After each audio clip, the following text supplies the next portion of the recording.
Hello students, स्वागत है आपका वाई एस स्टडी पॉइंट में। आज हम 16 दिसंबर की करंट अफेयर्स करने वाले हैं। तो चलते हैं अपने पहले क्वेश्चन की तरफ। आज का हमारा पहला क्वेश्चन है, हाल ही में tennis international of hall of fame में शामिल होने वाले पहले एशियाई खिलाड़ी कौन बन गए हैं? लिएंडर पेस, विजय अमृतराज, उपयुक्त दोनों या इनमें से कोई नहीं? तो इस क्वेश्चन का राइट आंसर हो जाएगा हमारा उपयुक्त दोनों, यानी कि लिएंडर पेस और विजय अमृतराज दोनों tennis international of hall of fame में शामिल होने वाले पहले एशियाई खिलाड़ी बन गए हैं। इसके बारे में और जान लेते हैं। विजय अमृतराज ने 1993 में टेनिस में संन्यास लिया और लिएंडर पेस ने 2020 में लिया। वैसे अब तक इस लिस्ट में 27 देश के 264 लोग शामिल हैं। अब भारत इसमें शामिल होने वाला 28वां देश बन गया है। नेक्स्ट क्वेश्चन है हमारा रिगार्डिंग, हाल ही में किस देश में तमिल कवि तिरुवल्लुवर की प्रतिमा का अनावरण किया गया है? तो ऑप्शन हैं आपके ऑस्ट्रेलिया, फ्रांस, यूके, स्पेन। तो इस क्वेश्चन का राइट आंसर हो जाएगा आपका ऑप्शन नंबर बी, यानी कि ऑप्शन नंबर 2, फ्रांस। हाल ही में फ्रांस में तमिल कवि तिरुवल्लुवर की प्रतिमा का अनावरण किया गया है। थोड़ा इनके बारे में जान लेते हैं। तिरुवल्लुवर को साउथ इंडिया का संत कबीर भी कहा जाता है। तो ये आपको फैक्ट याद रखना है। तिरुवल्लुवर को साउथ इंडिया यानी दक्षिण भारत का संत कबीर भी कहा जाता है। उन्होंने संगम साहित्य में तिरुक्कुरल या कुराल की रचना की थी। दुनिया भर में तिरुक्कुरल की तुलना अन्य धर्म के महान पुस्तकों से की जाती है। दक्षिण भारत यानी कि साउथ इंडिया में उनके रचित ग्रंथ और संग्रह रामचरितमानस की तरह पढ़े जाते हैं और देश के कई यूनिवर्सिटी में तिरुवल्लुवर पर बेस्ट स्टडीज़ की जाती हैं। नेक्स्ट, अब जान लेते हैं जो भी प्रतिमा वगैरह अनावरण की गई हैं इस साल, उसके बारे में जान लेते हैं। तो हाल ही में पीयूष गोयल ने तमिलनाडु में भारत के पहले जो फाइनेंस मिनिस्टर थे यानी वित्त मंत्री थे, आर के षणमुखम शेट्टी, इनकी प्रतिमा का अनावरण किया गया था। नए संसद भवन की जो डिजाइन बनाने वाले जो हैं उनका नाम है डॉक्टर बिमल पटेल। तेलंगाना के हैदराबाद में डॉक्टर बी.आर. अम्बेडकर की एक मूर्ति बनाई गई जो कि 125 फीट ऊंची थी, जिसके वास्तुकार थे कोई Ram V Sutar. Statue of prosperity जो कि बेंगलुरु में है, बेंगलुरु के केम्पेगौड़ा में बनाई गई है, जिसका कि अनावरण प्रधानमंत्री नरेंद्र मोदी ने किया था। ये 108 फीट की है और इसका भी वास्तुकार राम वी सुतार ही हैं। भगवान शिव जी की जो मूर्ति है स्टैच्यू ऑफ बिलीफ के नाम से, वो राजस्थान के नाथद्वारा में है, जिसकी ऊंचाई 112 मीटर है। Statue of knowledge Bhimrao Ambedkar की एक स्टैच्यू है यानी कि मूर्ति है महाराष्ट्र के लातूर जिले में, जो कि 70 फीट की है। स्टैच्यू ऑफ इक्वालिटी यानी कि समानता की मूर्ति हैदराबाद में संत रामानुजाचार्य की है, जो कि 216 फीट ऊंची है। Statue of unity Sardar Patel की जो प्रतिमा है वो 182 मीटर की है और ये गुजरात में है। नई दिल्ली में महात्मा गांधी की दुनिया की सबसे ऊंची नटराज प्रतिमा न्यू दिल्ली में अनावरित की गई है, जो कि 28 फीट की है। राधा कृष्णन के द्वारा इसका अनावरण किया गया। एमपी के सीएम ने ओमकारेश्वर में 108 फीट, यानी कि जो पूर्व सीएम थे शिवराज सिंह, उन्होंने 108 फीट ऊंची आदि शंकराचार्य जी की एक प्रतिमा का अनावरण किया है, जिसको कि समानता का प्रतीक माना जाता है, स्टैच्यू ऑफ वननेस कहा जाता है। भारत के बाहर बी.आर. अम्बेडकर की सबसे ऊंची प्रतिमा स्थापित की गई है। तो वो कहाँ पर की गई है? अमेरिका के मैरीलैंड में की गई है, जो कि 19 फीट ऊंची है, जिसको कि स्टैच्यू ऑफ इक्वलिटी कहा जाता है। इसके भी वास्तुकार कौन है? रामजी सुतार इसके वास्तुकार हैं। बढ़ते हैं अपने नेक्स्ट क्वेश्चन की तरफ। नेक्स्ट क्वेश्चन है हमारा, हाल ही में राष्ट्रीय ऊर्जा संरक्षण दिवस कब मनाया जाता है? 11 दिसंबर, 12 दिसंबर, 13 दिसंबर, 14 दिसंबर। तो इस क्वेश्चन का राइट आंसर हो जाएगा हमारा ऑप्शन नंबर 4, 14 दिसंबर। तो ये दिसंबर महीने के करंट अफेयर्स जो मेन इम्पोर्टेंट्स डे हैं उनको देख लेते हैं।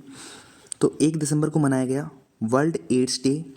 2 दिसंबर को मनाया गया 2 दिसंबर को 3 दिवस मनाए गए हैं, national pollution control day, world computer literacy day और international day for the abolition of slavery.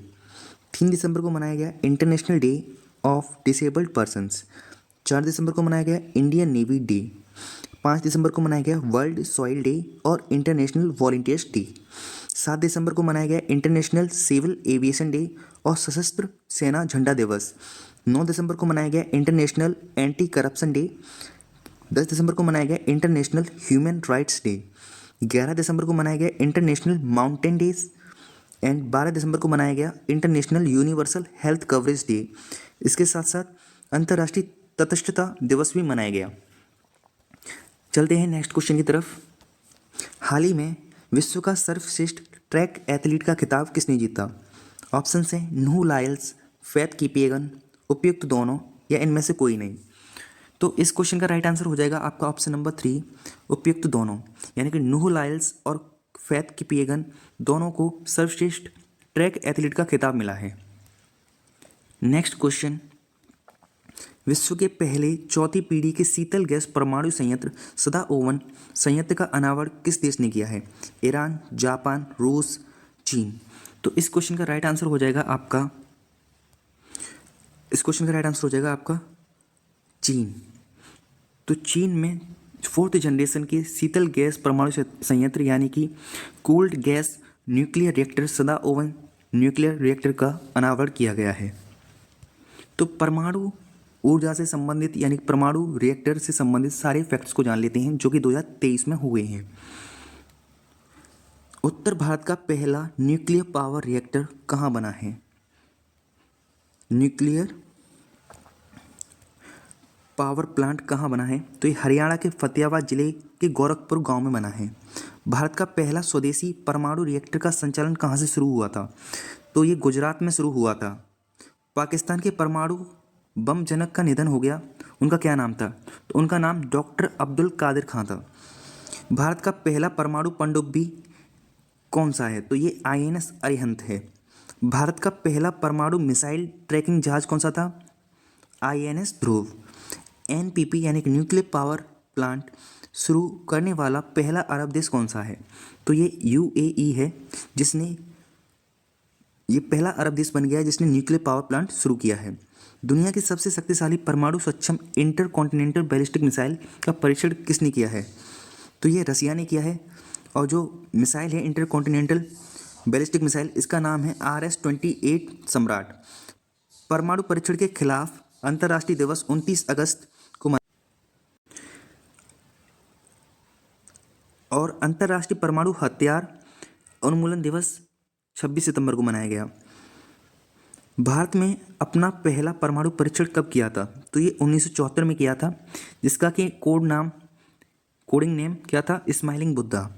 जो दूसरा परमाणु परीक्षण किया था भारत ने, जो कि किया था 1998 में, इसका नाम था ऑपरेशन शक्ति। भारत का सबसे बड़ा परमाणु संयंत्र कौन सा है? तो यह है कोडनकुलम न्यूक्लियर पावर प्लांट, जो कि तमिलनाडु में है। भारत का पहला न्यूक्लियर पावर प्लांट कहाँ पर बना था? तो ये तारापुर महाराष्ट्र में बना। भारत में परमाणु ऊर्जा के संस्थापक कौन हैं? डॉक्टर होमी जहांगीर बाबा हैं। भारत के परमाणु ऊर्जा विभाग के अध्यक्ष कौन हैं? तो ये हैं अजीत कुमार मोहंती। विश्व की सबसे ऊंची परमाणु सुविधा कहाँ स्थापित की गई है? तो ये बोलिविया में स्थापित की गई है। तो इस प्रकार हमने जो कि न्यूक्लियर पावर प्लांट या न्यूक्लियर पावर से कोई भी संबंधित तथ्य थे वो हमने जान लिए हैं। चलते हैं नेक्स्ट क्वेश्चन पर। नेक्स्ट क्वेश्चन है हमारा, हाल ही में किसे 2023 रीच गेम चेंजर इनोवेटर पुरस्कार किसने जीता है? तो ये हमें बताना है। समीर शाह, अनिल शाह, अतुल शाह या जय शाह।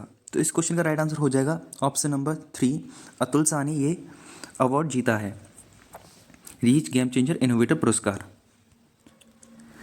हाल ही में किस देश में जैस्पर नामक चक्रवात से हजारों लोग प्रभावित हुए हैं? America, Australia, Canada, Japan. तो इस क्वेश्चन का राइट आंसर हो जाएगा आपका ऑप्शन नंबर 2, ऑस्ट्रेलिया। तो हाल ही में जैस्पर नामक चक्रवात ऑस्ट्रेलिया में आया। ऑस्ट्रेलिया में चक्रवात को विली विली के नाम से भी जाना जाता है। श्री कृष्ण जन्मभूमि शाही ईद का परिसर कहाँ स्थित है, जिसका सर्वे करने के लिए इलाहाबाद उच्च न्यायालय ने आदेश दिए हैं? तो हाल ही में विवाद में रही श्री कृष्ण जन्मभूमि और शाही ईद का परिसर, ये कहाँ पर स्थित है ये आपको बताना है। ऑप्शंस हैं इलाहाबाद, वाराणसी, मथुरा, लखनऊ। तो इस क्वेश्चन का राइट आंसर हो जाएगा आपका option number 3, Mathura. Next question, जनवरी 2024 में होने वाला क्वाड शिखर सम्मेलन स्थगित कर दिया गया है। यह किस देश में होना था? Bharat, Australia, Japan, America. तो इस क्वेश्चन का राइट आंसर हो जाएगा आपका ऑप्शन नंबर 1 यानी कि भारत। तो जनवरी 2024 में भारत में होने वाला था क्वाड शिखर सम्मेलन, परंतु इसको स्थगित कर दिया गया है। संयुक्त राष्ट्र ने 10 वर्ष बाद किस देश में शांति मिशन को समाप्त कर दिया है? तो 10 वर्ष से चल रहा है जो एक मिशन था, शांति मिशन, वो माली देश में चल रहा था, संयुक्त राष्ट्र के द्वारा चलाया जा रहा था, जिसको भी हाल ही में समाप्त कर दिया गया है। तो इस क्वेश्चन का राइट आंसर क्या हो जाएगा हमारा? ऑप्शन नंबर 2 माली। तो इसके साथ ही हमारे इस 16 दिसंबर के सारे करंट अफेयर्स कंप्लीट हो गए। अगर आपको इसी प्रकार से रेगुलर करंट अफेयर्स की अपडेट चाहिए तो हमारे चैनल को सब्सक्राइब कर लें, और वीडियो अच्छी लगी हो तो वीडियो को लाइक करें, और अगर ऐसे ही अपनी एक्स्ट्रा इन्फॉर्मेशन को यानी कि दोस्तों तक पहुंचाएं, शेयर करें उन तक। वीडियो देखने के लिए धन्यवाद।